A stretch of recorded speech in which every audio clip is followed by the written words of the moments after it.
Hi, and welcome to another AI in 5. I'm your host, Simon Chris. And joining me today from the US is Stephen Klein. And Stephen is the CEO of Curious AI.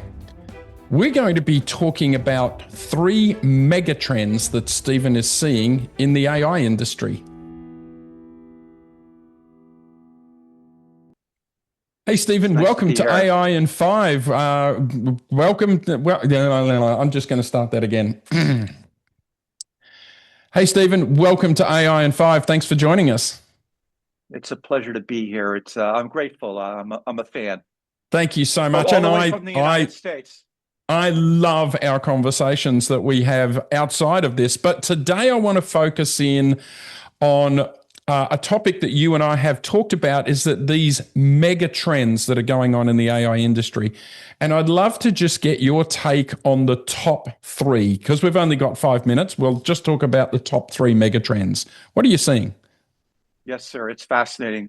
The first thing I'm seeing as a professor of business history, both at Harvard and Berkeley, and as a person who's knee deep in the AI business world, is that we're actually in the midst of what one would call an extraordinary popular delusion and the madness of crowds. We are in the midst of a mania. It started, the first one was recorded in the 1600s with Dutch tulips. I think we're all familiar with .com and what happened there, 2007, 2008. We don't have time to go into the actual underlying data, but the case is absolutely bulletproof that we are in the midst of a bubble. Okay. And so at some point, we are going to see some form of correction or implosion. And I believe that will be a good thing, because it won't be representative of the AI technology. It'll be representative of the people that have basically been driving it to date. The technology is fine, and I'm very optimistic. Awesome. So that's trend number one. Let's go to number 2.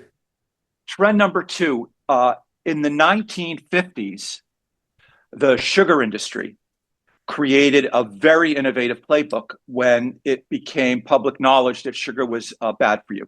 Yeah. And what they did was they took their billions of dollars and they started buying the medical profession, and they started buying research and institutions, and they started manufacturing data to basically say sugar's actually good for you, fat's the problem. Yeah. And they created this narrative playbook that was absolutely brilliant. And they were able to postpone the inevitability for a couple of years. And the truth finally came out. In the 80s or 90s, tobacco refined it. And tobacco was brilliant at it. It was the sexy ads, and doctors were smoking cigarettes, and they too manufactured data. Pharma did it recently, but then pharma had to actually disclose the fact. The law caught up to pharma. I would argue that right now, generative AI is using that playbook. They refined it. There's about $100 billion going into this narrative. I would argue that almost 80 to 90% of the data that is being used to drive the industry is actually manufactured and secretly funded by the generative AI companies. And there's a lot of evidence to support that. That's the mega trend number. Okay, that's number 2. Let's get into number 3. These are good so far, juicy. Number 3 is the fact that AI has been positioned as this extraordinary tool that can replace people, and so that companies can basically create efficiencies, they can optimize tasks, they can replace people, cut costs, boost margin, boost profit, raise share price, and they can run victory laps. Sex for CFOs, sir. This is sex for a CFO.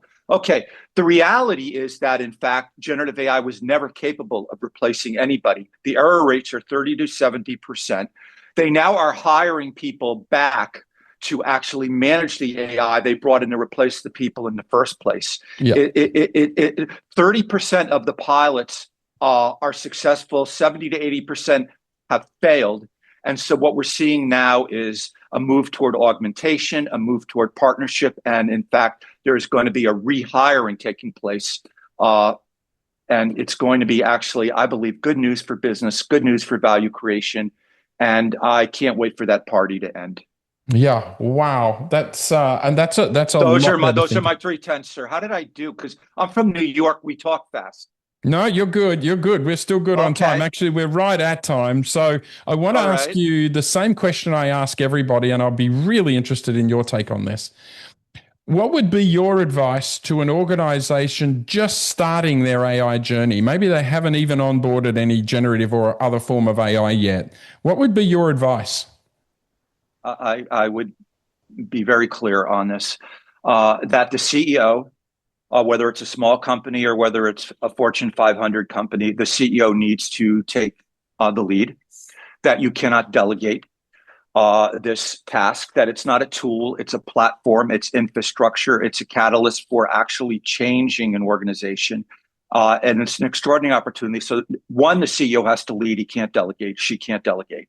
Can't give it to IT. You'll end up with Microsoft. Yeah. You've got to take the lead. And two, you've got to start with the hard questions, the first principles. What is it you want to accomplish? What is it your vision? What is it of value you provide to the customer, to the market? Who would miss you when you're gone? Why would they miss you?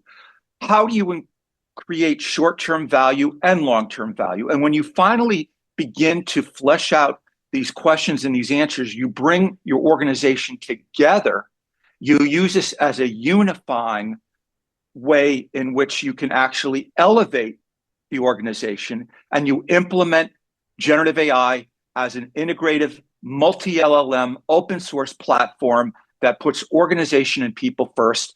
And Lovely. one last thing, operationalizes ethics and values, because if you don't, I don't think you're going to be very successful in the near term. I love that advice. That is absolutely monumental. Thank you for making this such an awesome AI in five. It's been my pleasure. I'm grateful to be here. Thank you.